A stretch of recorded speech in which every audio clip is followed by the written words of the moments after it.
नमस्कार दोस्तों, स्वागत है आप सभी का इंडियाज़ प्योरिटी में। चलिए आज हम एक और नई धार्मिक जानकारी के साथ आगे बढ़ते हैं। हर रात जब आप आंखें बंद करते हो तो एक दुनिया तुम्हें अपनी ओर खींचती है।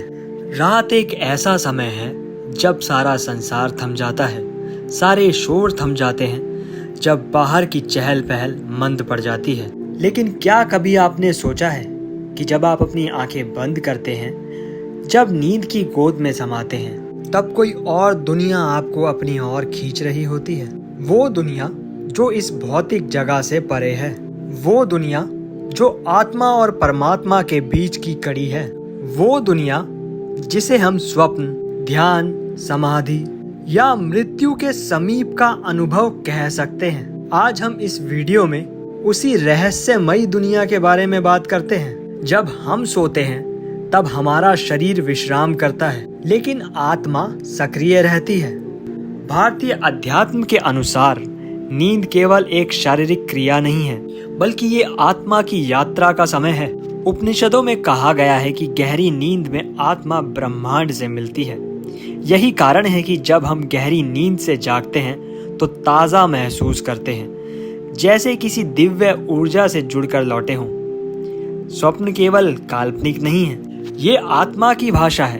ये ईश्वरीय चेतना से प्राप्त संकेत होता है। स्वप्नों में हमें कई बार अपने भविष्य की झलक मिलती है, कभी किसी पूर्व जन्म की समृद्धि तो कभी किसी ईश्वर का कोई संदेश। पुराणों में उदाहरण है कि महर्षि वाल्मीकि को रामायण की रचना का अभ्यास एक स्वप्न में हुआ। स्वामी विवेकानंद ने भी स्वामी राजकृष्ण से कई स्वप्न अनुभवों में मार्गदर्शन प्राप्त किया। दोस्तों, सपनों की 3 श्रेणियां होती हैं। पहला होता है मानसिक स्वप्न, दिन भर की घटनाओं का प्रतिबिंब। दूसरा आध्यात्मिक स्वप्न, आत्मा की चेतना से जुड़े। और तीसरा दिव्य स्वप्न, भगवान या सिद्ध पुरुषों से मिले साक्षात्कार। दोस्तों, जब आप रात में आंखें बंद करते हैं और सोने से पहले ध्यान करते हैं तो आपकी चेतना धीरे धीरे सूक्ष्म स्तर में प्रवेश करती है। यही वो अवस्था होती है जब आप भौतिक दुनिया से ऊपर उठने लगते हैं। यहाँ एक प्रवेश द्वार है, एक ऐसी दुनिया का जो केवल अनुभव की जाती है, देखी नहीं जाती। दोस्तों, हमेशा ये प्रश्न उठता है कि ध्यान के माध्यम से आत्मा कहाँ जाती है। सूक्ष्म शरीर ब्रह्मांडीय यात्रा करता है।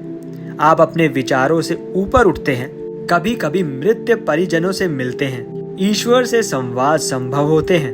और कुछ विशेष लोग रात में ऐसी अनुभूति करते हैं जैसे कि उनकी आत्मा शरीर से निकल रही हो। ये केवल सपना नहीं होता, ये एक पूर्वाभास होता है। ऐसा अनुभव शरीर से बाहर अभ्यास, आउट ऑफ बॉडी एक्सपीरियंस, तेज प्रकाश या दिव्य ध्वनि का अनुभव, पूर्वजों के दर्शन, शांत और प्रेम पूर्ण वातावरण का अनुभव। इसका मतलब ये नहीं कि मृत्यु पास है, बल्कि आत्मा का ये अभ्यास होता है मुक्ति की दिशा में आगे बढ़ने का। रात को सबसे पवित्र समय होता है ब्रह्म मुहूर्त, प्रातः 3:30 से 4:30 के बीच। इस समय जब आप अपनी आंखें बंद करते हैं तब आत्मा सबसे शुद्ध अवस्था में होती है। यही वो समय है जब ईश्वर से सीधा संवाद संभव होता है। दोस्तों, अक्सर ये प्रश्न उठता है कि नींद के समय आत्मा कहाँ जाती है। ये एक बड़ा प्रश्न है जिसका उत्तर शास्त्रों में मिलता है। मांडुक्य उपन्यास कहता है, जब जीवन गहरी निद्रा में होता है तब वो ब्रह्मा के समीप होता है। स्वप्न अवस्था में आत्मा सूक्ष्म लोगों से भ्रमण करती है। गहरी नींद में आत्मा ब्रह्म रूप हो जाती है। कई बार आत्मा पुनर्जन्म की घटनाओं को अनुभव करती है। दोस्तों, दिन में मन चंचल होता है, काम, मोह, लालच, भय और ईर्ष्या से उलझा रहता है। लेकिन रात में जब मन शांत होता है तब आत्मा की पुकार सुनाई देती है। तामसिक ऊर्जा घटती है, वातावरण में ब्रह्मांडीय तरंगे उत्पन्न होती हैं। चंद्रमा की शीतलता आत्मा को आकर्षित करती है। अंधकार में ईश्वर की ज्योति अधिक स्पष्ट होती है। भागवत गीता में श्री कृष्ण ने अर्जुन से कहा था, यह निशान सर्वभूतान तस्यः जागति संयमी। जो समय प्राणियों के लिए रात है वो योगियों के लिए जागरण है। रात्रि एक द्वार है माया से ब्रह्मा तक जाने का। तो दोस्तों, क्या हमें इन सब से डरना चाहिए? तो नहीं, ये आत्मा की स्वाभाविक प्रक्रिया है। डर केवल अज्ञानता से होता है। जब आप जान जाते हैं कि ये एक दिव्य यात्रा है तो आप इसका स्वागत करते हैं। तो हर रात जब तुम अपनी आंख बंद करते हो तो ये केवल नींद नहीं होती, ये आत्मा की पुकार होती है, एक ऐसी दुनिया की ओर जहाँ सत्य है, शांति है और परमात्मा है।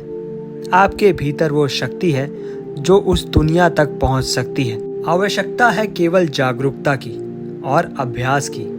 तो दोस्तों, आज के लिए फिलहाल इतना ही। हम फिर मिलेंगे एक और नई धार्मिक जानकारी के साथ। आपका दिन मंगलमय हो। धन्यवाद।